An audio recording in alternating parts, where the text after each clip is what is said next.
convidamos para proferir a palestra Catálogo de Sistemas e Bases de Dados da Administração Pública do Estado de São Paulo, CSBD, Vivaldo Conte, Superintendente de Tecnologia da Informação da Fundação SEAD. Boa tarde a todos. Antes de começar a falar do catálogo, eu vou falar um pouquinho das origens do catálogo, né? Das iniciativas que precederam esse catálogo e que explicam um pouquinho, né, a existência do catálogo. Então, o catálogo, ele, na verdade, ele vem na esteira, né? Ele dá continuidade a uma série de iniciativas que visam promover o uso das informações do setor público pela sociedade e o direito do cidadão de usufruir dos serviços que o Estado presta a esse mesmo cidadão, né? Eu vou falar um pouquinho das principais iniciativas. Principais porque estou longe de ter a pretensão de esgotar tudo que foi feito, né, nesse período, mas eu acho que isso aqui é um painel bem representativo, né, dessa evolução, né, das iniciativas do governo do Estado nesse sentido. Começando, eu gostaria de falar da Lei de Proteção do Usuário do Serviço Público, que foi editada em 99. Depois eu vou falar um pouquinho da Política de Gestão do Conhecimento, que já foi editado ali em 2009. Portanto, vê que a gente tem um hiato aí de quase 10 anos, né, que é significativo. O Governo Aberto, que foi em 2010, o Portal da Transparência, no início deste ano, e, finalmente, o Decreto 58.052, de acesso, da Lei de Acesso à Informação. Então, comentando cada uma delas, né? A Lei de Proteção e Defesa do Usuário do Serviço Público, o SEDUSP, né, ele visava garantir alguns direitos básicos dos usuários, né? O primeiro deles, o direito à informação, mas informação sobre os serviços, né? Não qualquer tipo de informação, não uma informação com esse conceito que nós temos hoje na Lei de Acesso à Informação. Então, sobre serviços, o usuário deveria saber tudo o que diz respeito ao serviço para que ele pudesse usufruir desses serviços. Reconhecia que o Estado tinha que prestar esse serviço com muita qualidade, né? Não era prestar o serviço de qualquer maneira. Ele tinha uma obrigação de prestar um bom serviço, né? E que esse serviço deveria ser controlado, né? O cidadão deveria ter o direito de controlar esse serviço, se manifestando sobre se ele era bem prestado, se era mal prestado, se ele merecia elogios, se merecia críticas. E, por isso, se cria, né, desse decreto que ocorre a criação das ouvidorias, né, no Estado de São Paulo, que eu acho que tem hoje desempenho importantíssimo e relevante papel nessa intermediação com o usuário, né? Então, aqui nós temos uma primeira aproximação, eu diria, né, do Estado com a sociedade, né? Aí nós temos... Desculpe, aqui está... a gestão, o decreto de gestão do conhecimento, né? Que, veja que aqui ele está voltado para dentro do governo do Estado. A preocupação aqui é mexer com a cultura, né? Então, tem-se a consciência de que a cultura desempenha um papel importantíssimo na remoção de alguns entraves, né? A aplicação de determinadas políticas nesse sentido, no sentido de promover o uso da informação pelo cidadão, né? Eu vou tentar aqui, o reflexo, melhorar um pouquinho a posição, desculpe. Então, melhorar a formulação e implantação de políticas públicas e serviços ao cidadão e à sociedade, né? Isso é o objetivo geral do decreto, e, para isso, né, ele diz que você precisa criar uma cultura de inovação, um compartilhamento do conhecimento na gestão pública, né? Desenvolver uma cultura colaborativa e inovadora, né? Intergovernamental, ou seja, dentro daquele nível de governo, junto com outros níveis de governo e com a sociedade, né? E promover a capacitação dos servidores, no sentido que eles possam acompanhar o desenvolvimento tecnológico, né? Portanto, ter conhecimento com as ferramentas de TI e poder incorporar a inovação na administração pública, né? Então, vejam, entre 99, passam-se 10 anos, né, tem uma segunda iniciativa, 99 é uma iniciativa voltada à questão do serviço público. Em 2009, temos uma iniciativa voltada à cultura dentro do setor público, né? E depois, já em 2010, né, nós temos o governo aberto, né, que já vem aí na esteira.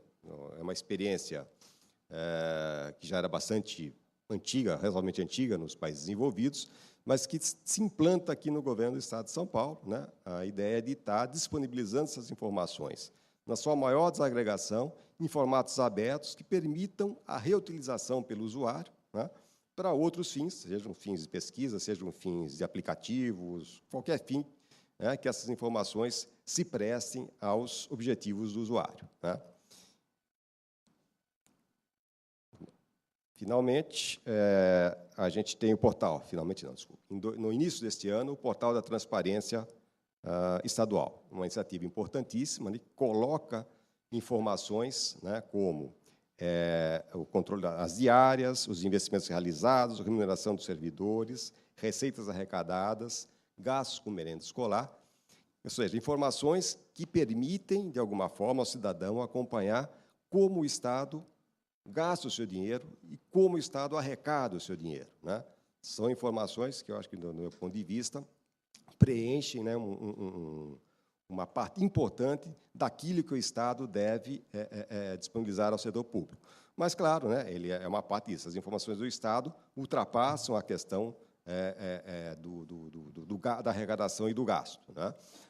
O Estado produz, nas suas atividades, os órgãos do Estado produzem, com suas atividades, uma série de informações, sejam elas registros administrativos, etc., que podem ter usos importantíssimos, né, no dia a dia do próprio Estado e dos cidadãos, né? Bom, aqui já estamos na Lei de Acesso à Informação, eu só coloquei aí o artigo 26, onde se cria o catálogo de serviços, né? Não vou aqui ler isso, né, só para a gente ver. E, na verdade, o que é o catálogo? É um levantamento contínuo, né, de informações que pretendem informar ao cidadão que informações o Estado dispõe. Ou seja, né, parte-se de que princípio? Que o cidadão não conhece a informação que o Estado possui. Se ele não conhece, como ele pode pedir? Né? Então, ele tem que ter um guia que possa dizer para ele, existem essas informações. Afinal de contas, né, eu acho que a gente pode dizer que até quem está dentro do Estado não conhece as informações que os outros órgãos dispõem, né? Então, muito menos o cidadão, né? Então, ele precisaria ter um rol dessas informações para poder dizer, olha, essa informação pode não me interessar e eu gostaria de solicitar essa informação, né? Que informações são essas? A gente procurou também não colocar qualquer base de dados, né, qualquer sistema.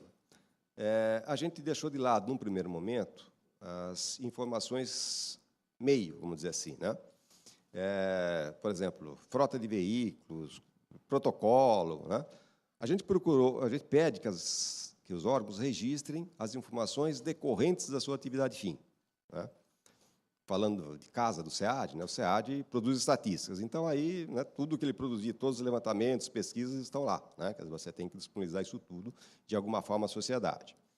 O metrô, né, ele transporta pessoas, portanto, todas as informações sobre movimento das estações, passageiros transportados, etc. e tal, seria aquilo que ele deveria, ou está, não estou dizendo que não está disponível, que deveria disponibilizar. E assim sucessivamente. A polícia presta segurança. Então, por exemplo, todos os registros de ocorrências criminais, os BOs, né? Então, tudo aquilo que estiver relacionado à atividade fim, e a gente deixa de lado a atividade meio nesse momento, o que não quer dizer que o cidadão não tenha direito a esse acesso, né? Mas a gente procura focar naquilo que a gente considera a coisa mais relevante que o órgão esteja fazendo, que, no final das contas, é a sua própria atividade fim. O catálogo ele é mantido hoje por uma rede de colaboradores, né? Cada um dos órgãos, ou quase todos eles, indicaram um colaborador. Esse colaborador alimenta um formulário que está na internet, preenche esse formulário. Esse formulário passa por uma crítica da equipe do SEAD, no sentido de ver se a descrição está correta, se o nome, né? Então, a gente estabelece um diálogo, se houver alguma divergência, e se tiver, depois desse diálogo estabelecido, a gente publica, né? O catálogo hoje conta com 200, ontem contava, não sei, não vi hoje, 279 bases, né? O que é ainda um número pequeno, sem dúvida, de tudo aquilo que o Estado dispõe, sem dúvida, né? Mas é um começo, vocês vão ver um pouquinho que todas as iniciativas têm um tempo de maturação. O catálogo também não é diferente, né? Eu vou falar um pouquinho aqui, antes de analisar os resultados dessas iniciativas todas, do Guia da Oferta de Informações e Serviços. Eu não citei antes, porque ele não tem nenhuma legislação que o ampare, né? Foi iniciativa tomada dentro do governo do Estado de São Paulo. Essa iniciativa, ela foi lá em 96, ela sucede, o governo Mário Covas tinha assumido o Estado em meio a uma crise gravíssima financeira e administrativa, né? E o que os administradores da época se depararam era o seguinte: olha, nós não sabemos as informações que o Estado tem. Então, vocês podem notar que o mal-estar não é de agora, né? Ele já é antigo, né? Ele já vem de longa data, essa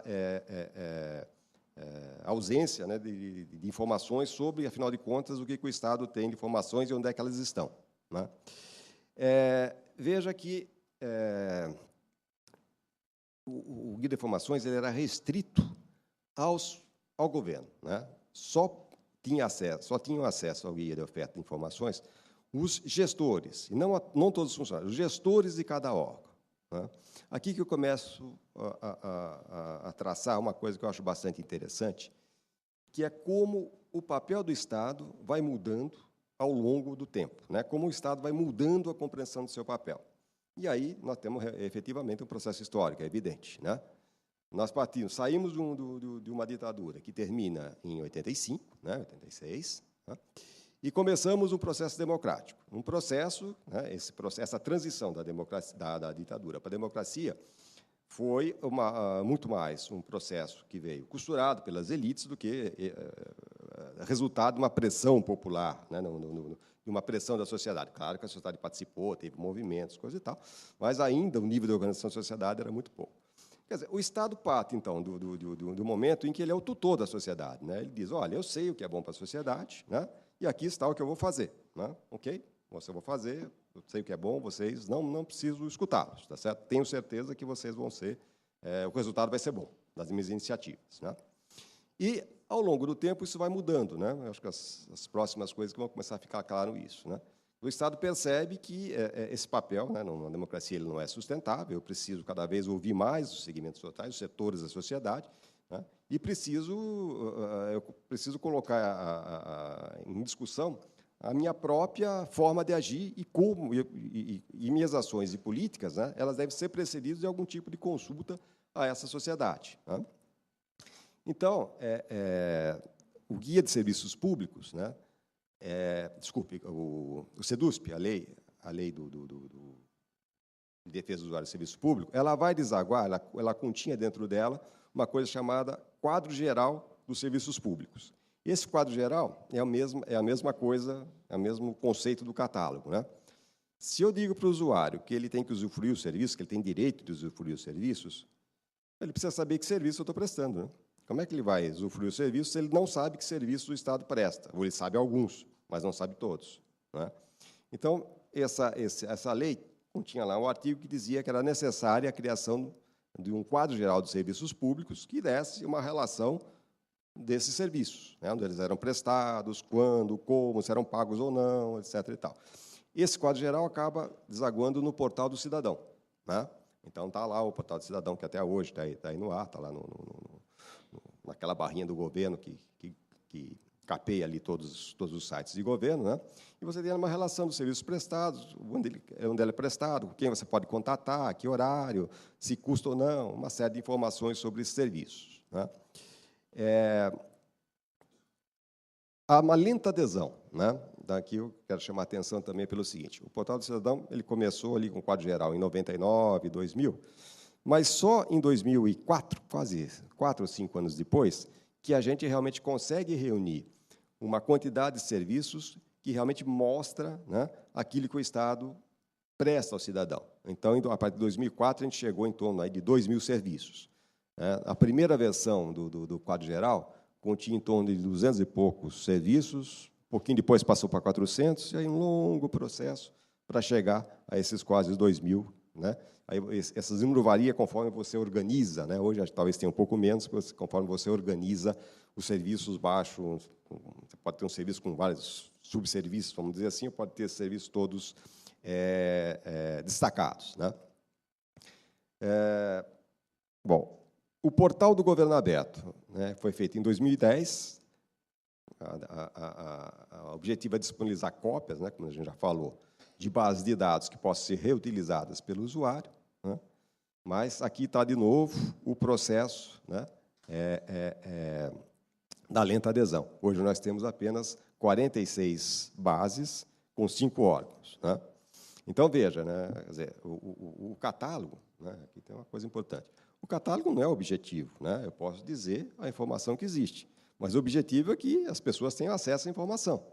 Né? Então, na verdade, o ideal do catálogo seria que ele desaparecesse e ficasse inserido no Governo Aberto, ou seja, a pessoa soubesse aquela informação e baixa aquela informação no Governo Aberto. Né? Ou, se tiver um sistema de consulta no site, também baixa, não há problema algum. Né? Então, acho que esse é um dos grandes desafios. Né? Não basta dizer que a informação existe, mas nós temos que, de alguma forma, garantir a disponibilidade. Bom, as iniciativas, né, partiram de premissas que se transformaram ao longo do tempo, né, acompanhando o que eu estava tentando dizer antes, né, essa mudança do papel do Estado, da compreensão do papel do Estado. Né. Então, quer dizer, uma delas era: o governo não conhece as informações que tem, né, e onde elas estão. Esse era o guia da oferta, lá em 96. Né.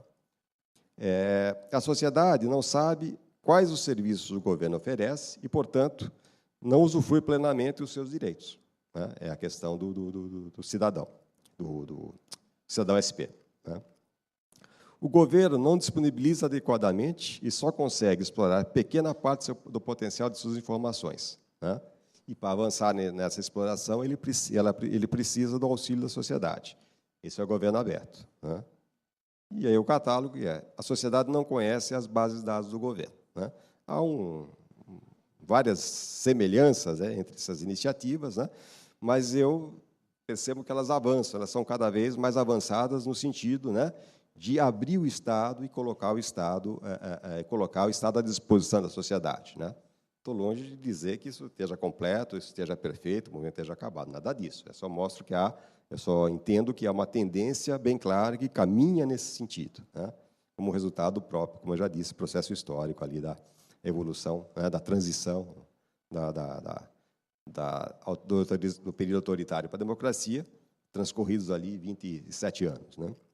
Bom, os desafios. Né? Os grandes desafios do catálogo, né, é dar conhecimento acesso ao cidadão às principais bases de dados e documentos produzidos pelo governo de São Paulo. Né? Então, está ali o SPDoc, né, para citar que é a informação textual, tá certo? Né? O catálogo, por exemplo, não dá conta dessa informação textual. Aí o SPDoc tem um papel fundamental, né? Toda a informação que está armazenada em documentos, etc. E tal. Quer dizer, eu falo mais da informação estatística porque é aquilo com que eu estou mais afeito, né, que é o área de trabalho com informação estatística, né, e o catálogo também procura cobrir esta parte, né, do universo de informações. Né? O outro desafio é reunir o catálogo e o Governo Aberto, como eu tinha adiantado um pouquinho atrás. Né? Quer dizer, o catálogo não é o fim em si mesmo, o fim é que as informações cheguem à sociedade. Então, a ideia é que o catálogo e o Governo Aberto se fundam, né? E o catálogo passa a ser a abertura do Governo Aberto. Você vai lá, procura no Governo Aberto e consegue as bases. Alguns passos nesse sentido já estão sendo tomados com a equipe lá do Lagune e do Álvaro Gregório. Em janeiro, provavelmente, a gente vai ter o Governo Aberto e o catálogo reunido em um único portal. Né? E talvez logo na sequência a integração dos 2 formulários. Né? Outro desafio é consolidar, que acho que é um aspecto abordado aqui pelo que eu já vi em algumas das apresentações anteriores, né? Consolidar dentro do governo a cultura de disponibilizar informações à sociedade. Né? Ou seja, os funcionários precisam entender que este é um passo importantíssimo, é um passo que eu acho que não tem volta ali, né, olhando o que aconteceu nos países desenvolvidos, isso foi progressivamente avançando nesse sentido, né? Tá aí o Datagov americano, bom, várias iniciativas que vocês podem acompanhar pela internet, e que os funcionários têm que se sentir seguros, né? Que ao disponibilizar a informação nada vai acontecer, né? Nada não vai vão acontecer mais coisas positivas no sentido de que a sociedade vai utilizar e vai entender melhor o que o Estado faz, né? E pode participar um pouquinho dessas atividades, um pouco mais das atividades do Estado. E não vai haver nenhum debacle aí sobre ele, né? O outro desafio também é incorporar, né, por meio de trabalho colaborativo, ideias e braços da sociedade, né? Ou seja, né, parte do pressuposto que o Estado não tem braços, não tem recursos suficientes, não tem conhecimento suficiente para explorar em toda a plenitude, né, a potencialidade das informações que ele mesmo produz, né? Ele não consegue necessariamente disponibilizar essa informação da forma mais amigável, da melhor forma, ou de todas as formas possíveis, né? Então, se o Estado fizer o básico, que é disponibilizar a informação em formato aberto, por exemplo, numa base CSV, ele fez um grande trabalho. Ninguém pode acusá-lo de que ele está escondendo informações, né? E com essa estratégia, né, a ideia é que ele possa modificar e aperfeiçoar os seus métodos ou práticas, né, que ele possa ser visto como, olhando o que os outros fazem, ele possa também aperfeiçoar os seus métodos e práticas, né. Melhorar o back-office, né, entender um pouquinho e dizer, poxa, mas eu posso, nesse serviço aqui, de repente, talvez eu possa aperfeiçoar o que está por trás, de maneira que aquilo que chegue lá para o usuário chegue de uma maneira mais redonda, melhor, né. Estimular a inovação, né? Quer dizer, bem, os jovens, né? As pessoas que trabalham ali com as informáticas têm ideias, às vezes, fantásticas, né? E coisas que as pessoas que estão no dia a dia, imersas em diversas atividades, às vezes não conseguem tocar. Então, por que não aproveitar essas experiências? Por que não trabalhar dessa forma colaborativa, olhar o que eles estão fazendo e procurar incorporar, né, de alguma forma, quando possível, e quando fizer sentido, né, essas inovações, né? Criar produtos e serviços a partir de suas informações, né? Criar, por exemplo, as apps, né? Aqui só alguns exemplos, né? Por exemplo, tem esse site, para onde foi o meu dinheiro, né? Então, é um site que fala sobre os gastos do governo federal e do governo de São Paulo, de uma forma muito sintética, muito amigável, que não exige que o sujeito seja um especialista em finanças públicas para entender como o Estado está gastando o seu dinheiro, né? Então, isso foi desenvolvido aí por uma pessoa, ele colocou isso na internet, e as pessoas podem utilizar com as informações divulgadas, né, do balanço da execução orçamentária pelo governo do Estado, por exemplo, né? Normalmente a gente divulga mais de uma forma mais pesada, tá certo? Ele colocou de uma forma mais leve, mais inteligível, mais facilmente inteligível, né? Aqui não é uma experiência de São Paulo, mas eu acho que é interessante citar, né? A Prefeitura do município do Rio de Janeiro, anualmente, promove o Rio Apps, né? Que é um concurso que premia o desenvolvimento de aplicativos, né, para os dispositivos móveis, celulares e tablets, né? Que usam informações produzidas pela Prefeitura do município do Rio de Janeiro, né? Então, só citando algumas ali, né, nesse ano foram premiados o Rio Saúde, que é um aplicativo que no celular você pode saber onde é que está a unidade de saúde mais próxima, que tipo de recurso ela dispõe, né? E aí eu não preciso, né, pegar o telefone, ligar, etc. E tal, eu vou vendo se eu tenho alguma emergência, se eu estou precisando de algum atendimento, eu posso, pelo meu celular, ver o que está mais próximo, o que eu preciso, e me dirigir para lá, né? Obras Rio, um aplicativo que diz as obras que foram realizadas, que estão em andamento, que serão iniciadas, quem que é o órgão responsável, quanto custou, né? Então, de maneira que posso saber se alguma obra vai começar perto de onde eu moro, se isso vai trazer transtorno ou não, né? Então, coisas aí de uso cotidiano e de alguma importância para a vida das pessoas, né? Outra que o Rio, a Prefeitura do Rio implantou alguns corredores de ônibus, né? E é um aplicativo que, pelo celular, o sujeito pode consultar onde é que está o ponto, né, o que liga, se ele liga, os corredores ligam o que a quê, né? Ele tem um GPS, né? Ele funciona, se você tem um GPS acoplado ao celular, você pode identificar onde está esse ponto que você precisa, o mais próximo de você pegar a condução, né? Ou seja, são iniciativas simples, né? Mas acho que dá para ter uma ideia boa da utilidade que elas têm para as pessoas de maneira geral, né? Eu já estou terminando aqui. Bom, eu vou só passar rapidamente, então, pelo catálogo, né? Vocês, no finalzinho, tem o endereço do catálogo. Quem se interessar pode consultar aí consultá-lo à vontade. Eu só quero passar rapidamente com os recursos que ele tem, né? Então, ele tem uma tela aqui, onde eu posso pesquisar, né? Posso colocar uma palavra, e, se ela tiver no campo nome, descrição, né? Secretaria, órgão, qualquer palavra que contendo esses campos, ele vai trazer um resultado, né? Uma coisa importante, eu vou falar aqui antes que eu esqueça, que é o seguinte: há nitidamente, se vocês olharem no catálogo depois, uma grande quantidade de bases que está escrito lá. A base é sigilosa, ela tem sigilo. Aí valeria, a gente está tentando também na próxima versão do catálogo aperfeiçoar isso, valeria uma distinção importante, né? Poucas bases, imagino eu, sejam efetivamente totalmente sigilosas, né? A maioria das bases ela contém alguns elementos de sigilo. Nada impediria que os outros elementos fossem divulgados, tá? Então, é uma coisa que a gente sente também um pouco da defesa dos órgãos, assim, não, essa base é de sigilo. Não é bem isso. Eu vou tentar dar um exemplo de casa também, que sempre fica mais fácil, né? Que é o seguinte: por exemplo, o SEAT ele levanta, junto aos cartórios do Registro Civil, todos os atestados de óbitos e de nascimento, as declarações, né? E recebe também dos hospitais as declarações que dão origem a esses documentos dos cartórios. Muito bem. É evidente que é sigiloso, né? Eu divulgar do que morreu fulano, né? Um fulano de tal, que mora na rua tal, morreu disso, né? É evidente que são sigilos, né? Também, vamos dizer, que a senhora fulana de tal, que mora onde tal, teve um filho, né? E esses dados não podem ser divulgados. Mas, no entanto, eu posso divulgar sem nenhum problema, né? Por exemplo, no caso do nascimento, o grau de instrução da mãe, a idade da mãe, quantas consultas pré-natais ela fez, o peso que a criança nasceu, né? No lado do óbito, eu posso divulgar tranquilamente a causa de morte, o sexo, a idade, a profissão. Okay?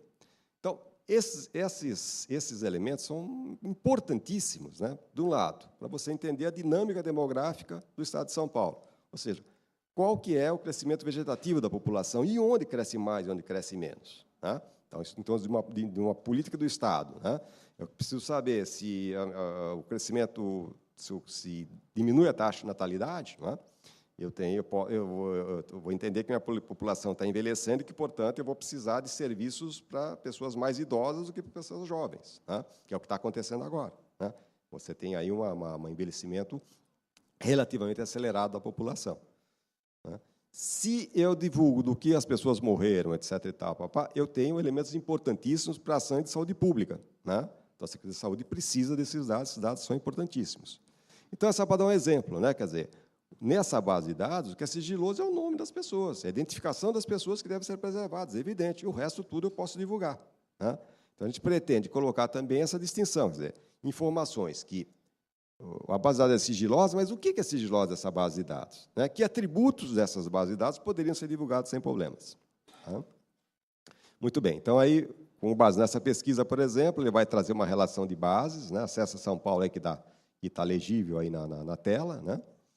E, ao clicar sobre essas bases que ele recupera, você tem um formulário, né, com nome, descrição, se a base, de novo, se é sigilosa ou não, o motivo, isso aqui, então, como eu já disse, está bastante... o preenchimento disso é muito precário ainda, no ponto de vista da sua fidedignidade, né? Os atributos, né? Então, ou seja, uma série aí de informações, eu não vou me estender sobre essas informações, né? Vocês podem avaliar isso depois. Então, uma planilha que contém as principais informações sobre essas bases de dados, né? Também tem lá quem é o responsável, no caso, se quiser um contato com a pessoa, quem é o responsável pela base de dados, né? qualquer informação que se queira sobre a base de dados ou como ela pode ser obtida, né?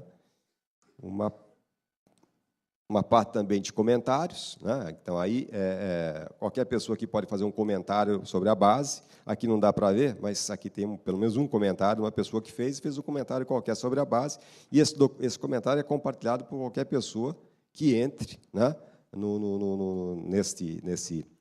nessa parte aqui do catálogo. Todos os comentários são compartilhados, são visíveis para todo mundo, né? Aqui você tem outras formas de recuperação, né? Esse número ao lado de cada... Aqui são os filtros, né? Então, esse número ao lado dos filtros dizem quantas bases se encaixam na condição, né? Então, por aqui eu posso, por exemplo, filtrar as bases que têm informações municipais, que é o que está marcado aí, né? Ao fazer isso, ele só traz as bases que têm uma agregação que tragam informações sobre municípios. Então, aí seria o resultado dessa pesquisa, né? Deixa eu correr um pouquinho mais. É também possível recuperar as bases por órgão, né? Então, tem uma relação dos órgãos, né? E aí as bases que cada órgão disponibilizou. Okay? Bom, também está no catálogo um aplicativo que a gente chama de rede de informações, né? É uma busca que pode ser feita no catálogo, no Governo Aberto, no Portal da Transparência, né? E no Prestando Contas. Então, coloca-se uma palavra, ele vai trazer todos os resultados que ele encontrou nesses 4 sites. Okay? Aí é um exemplo, eu coloquei salários, ele trouxe tudo isso, trouxe esse resultado da pesquisa. Finalmente. Aí tem uma parte de legislação, tudo que diz respeito à lei de acesso à informação, seja federal, seja estadual. Legislação brasileira, aí com um artigo. E, finalmente, uma parte de contato, onde qualquer pessoa pode entrar em contato com a equipe que administra o catálogo, né, para tirar dúvidas ou enviar sugestões, críticas, o que ele quiser. Tá? Era isso. Obrigado pela atenção.